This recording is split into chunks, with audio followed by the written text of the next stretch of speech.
ازيكم يا شباب عاملين ايه؟ النهارده هنتكلم عن الريبيتر والانترودر في بيرب سويت. اول حاجه معانا هي الريبيتر. ايه الفكره بتاعته؟ بيخليك تبعت نفس الريكوست وتعدل عليه جوه الريبيتر براحتك وتشوف الريسبونس فورا. يعني باختصار العب في ريكوست وراقب رد السيرفر.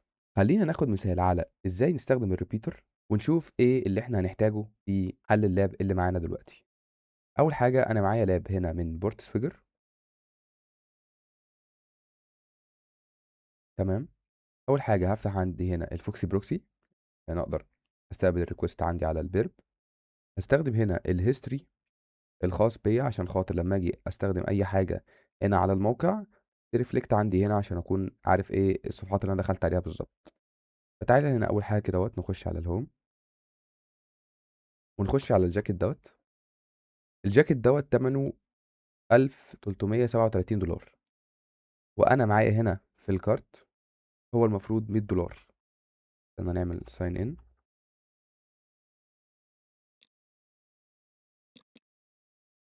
تمام هنا انا معايا $100. هنخش هنا على الكارت. انا اقدر اشتري حاجات $100 بس ثمن الحاجه اللي موجوده هنا هي هنا $1337. فتعالى كده نزود او نقلل الكميه نشوف ايه اللي هيحصل عندنا هنا. هنا دي كل الريكوستات اللي انا عملتها. تمام. تعال نشوف الريكوست اللي فيه البرودكت. هنا ده الريكوست اللي انا بضيف فيه في الكارت عندي الحاجه. تعالى نوديه للريبيتر بندوس كليك يمين وهنلاقي هنا ريبيتر سند تو ريبيتر او ممكن تستخدم كنترول ار. بعد كده نروح على الريبيتر. ده يبقى الشكل اللي موجود قدامنا. لو عملت مثلا الريكوست اللي عندي ده سند هيقول لي ان هو كاونت اتعمل له ريدايركت. هنيجي هنا نخش على الكارت فيها واحده بس. المفروض اعمل ريلود. تعال نمسح دي نعمل سند تاني.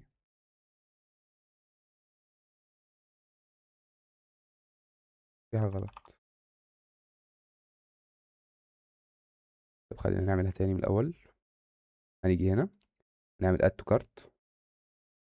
احنا ضفنا حاجه للكارت. نروح هنا نرجع للهيستوري.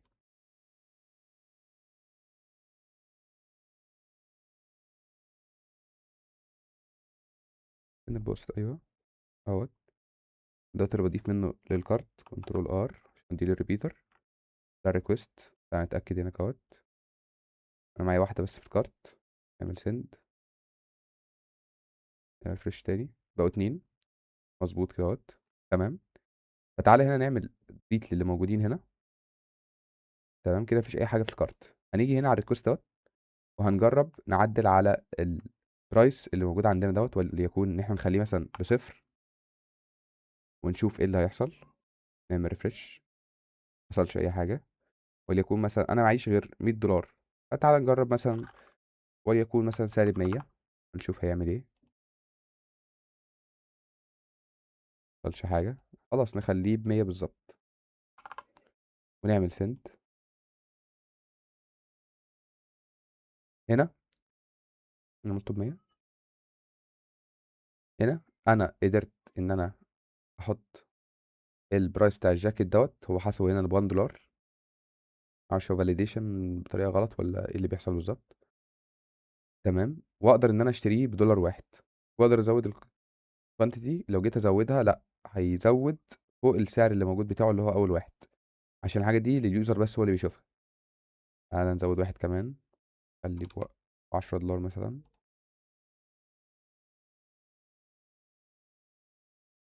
اه بقى ب10 سنت. تمام. كده احنا قدرنا ان احنا نعدل على الريكوست بحيث ان هو يكون بدل ما هو كان يقدر يشتري جاكيت ب $1337 هيشتريه ب10 سنت ولا اي حاجه لو عملت بليس اوردر. كده انا حليت اللاب. تعالى بقى نشوف اللاب التاني الخاص بالانترودر. اجي هنا عشان احنا هنستخدم برضو الحاجات دي تاني. هنعمل كلير هيستوري بحيث ما يكونش عندي اي حاجه في الهيستوري. بعد كده نشوف الانترودر وازاي نستخدمه. تمام. خلينا برضو نفتح اللاب بتاعنا ونجهزه. تمام. تاني حاجه معانا بقى هي الانترودر. هنا بقى بنخش في الحاجات الاوتوماتيك.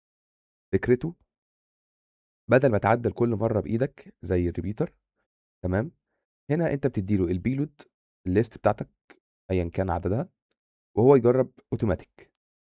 عندنا انواع كتيره، تمام. الاكثر استخداما هو السنايبر.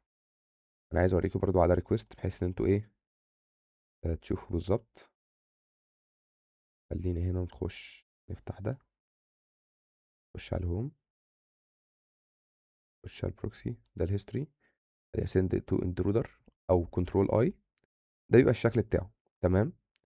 الاكثر استخداما هو السنايبر اتاك. دوت بيبقى مكان واحد، تمام، بتجرب فيه البيلود بتاعك. يعني مثلا اليوزر نيم بس ده اللي هتجرب فيه البارامتر اللي انت هتدخله او البيلود اللي انت هتدخله.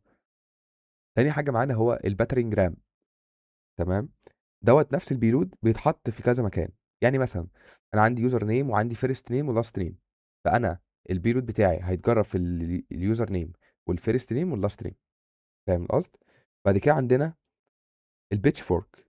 ده بيمشي بطريقه التوازي. يعني مثلا البيتش فورك ايه فكرته؟ ان انا دلوقتي مثلا معايا ليست باسورد ومعايا ليست لليوزر نيم، فاحط ليست للباسورد وليست اليوزر نيم. هيجرب اول يوزر مع اول باسورد، وتاني يوزر مع تاني باسورد، وهكذا، تمام. اخيرا وليس اخيرا هو كلاستر بامب. ده كل الاحتمالات مع بعضها. يعني مثلا انا عندي دلوقتي فيرست نيم، وعندي باسورد. الفيرست نيم مثلا يكون فيه احمد، وال وتاني يوزر نيم مثلا يكون محمد. واول باسورد هيبقى باسورد 1، وتاني باسورد باسورد 2. فهو هيجرب احمد مع باسورد 1، وهيجرب احمد مع باسورد 2، وهيجرب محمد مع باسورد 1، ومحمد مع باسورد 2، تمام. خلينا نشوف بقى ازاي بنستخدمه بالظبط. خش على ماي اكونت، وليكن هجرب اليوزر نيم تيست وتيست. عملت لوجين، قال لك انفاليد يوزر نيم. هنيجي هنا على ال- اللوجن فورم بتاعتنا، هو ده. هروح بعد كده كليك يمين، اقدر اروح للانترودر او هدوس كنترول اي. كده الريكوست بتاعي دوت راح للانترودر. انا دلوقتي عايز اعمل ايه؟ هاجي هنا على تيست وتيست دوت. اهم حاجه ادوس على كلير عشان اتاكد ان مفيش اي بيلود في مكان تاني. هاجي هنا اختار تيست الاولانيه واعمل اد، واختار تيست التانية وهعمل اد. هنا ايه نوع الاتاك اللي احنا هنستخدمه؟ تمام. احنا عايزين نستخدم حاجه تكون هتمشي بالتوازي، فنستخدم البيتش فورك، تمام.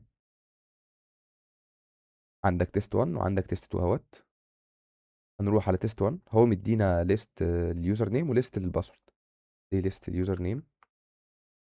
هنيجي هنا، يبقى عندك يا اما تاد، يا اما تعمل لود من فايل انت عامله. انا عن نفسي هعمل اد. استنى، ده اخد كل حاجه. تمام، هاخده من هنا كوبي واعمل له بيست. هما 101 بيلود، تمام. ده اللي هو تيست 1 لليوزر نيم. تعال نروح بقى للباسورد. نروح للليست خاصه بالباسورد، تمام. خلينا نعمل كوبي لليست الباسورد. هنيجي هنا برضو نختار تيست 2، وهنعمل بيست للباسورد اللي عندنا. وبعد كده انا كده خلاص قدرت اعرف المكان اللي انا هعمل فيه البيلود من خلال الدولار ساين دولت، دوت الاول وده التاني. اجي هنا بعد ما خلاص اتاكدت ان انا عملت ليست 1 وعملت ليست 2، اقدر هنا في اعدادات كتيره اقدر اعدل عليها، بس دلوقتي مش هنحتاجها. يعني ان شاء الله في المستقبل هنشرحها بالتفصيل. اهم حاجه تبقى موجوده ان تحت هنا في ريدايركت. دوت لو انت عايزه ان هو يعمل ريدايركت على طول. يعني مثلا دلوقتي انا بعمل لوجن، بعد ما يعمل لوجن ديت هيقول لي الباسورد واليوزر نيم اللي هو الفاليد، اللي هو هيديني مثلا الكود بتاعي هيجي لي ان هو 200. يا اما هيعمل 302. 302 دوت اللي هو هيريدايركت على مكان تاني.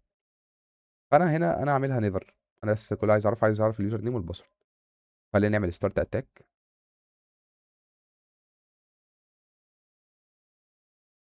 تمام، هنا كده هو جرب كل الليست، تمام، وخلص الليست وقال لي تحت ان هو فينيش. تمام.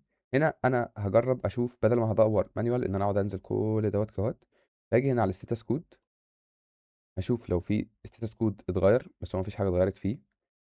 الريسبونس مش هيفرق معايا في حاجه. تمام. اجي هنا على اللينس، ان المفروض الصفحه بتاعت اللوجن لو انت دخلت يوزر نيم وباسورد غلط، يعني مثلا هنا لو انت جيت تبص، خلينا هنا نروح على الريسبونس. تعالى بص هنا كده اهوت، هتلاقي بيقول لك اليوزر نيم. لا مش دي. اهو هيجي هنا invalid user name. اكيد لما تيجي تدخل والباسورد واليوزر نيم يبقوا صح، هيقول لك حاجه مختلفه. فاللينس بتاعنا هيختلف، اللينس الخاص بالريسبونس بتاعنا. فتعالى هنا نغير اللينس، فنلاقي لا عندي هنا اللينس الاكبر من اللينسات اللي موجوده عاديه خالص، هو للابولو والباسورد بس. تعالى هنا كوت نشوف قال له ايه. قال له هنا incorrect password. تعالى طيب نجرب هنا كوت، لان الرساله مختلفه ما بين الاول والتاني. وبس. incorrect password دايما كان بيظهر لي incorrect user name. تمام. فدلوقتي كده معناها ان هو هنا ابولو دوت يوزر موجود. فتعالى ناخد ابولو ده كوبي. تمام. تعالى نقفل دوت، نيجي هنا تاني على الانترودر، نعمل كلير، نيجي هنا على تيست 1، نحط ابولو. تيست 2 هنخليها سنايبر اتاك. نيجي هنا على البيلودز. آه... لا احنا عايزين الباسورد، ليست الباسورد، دي الليست الخاصة بالباسورد. نيجي هنا، عملنا ان هو نعمل برضو كلير، ونيجي هنا نعمل اد، نعمل ريموف، كلير الليست، كده نعمل بيست اللي معانا ده، كل الباسوردز اللي معانا. ونعمل تاني ستارت اتاك، بس المره دي هنبقى بطريقه السنايبر اتاك، لان احنا نعمل على سنجل بليس او سنجل بيلود. اوكي.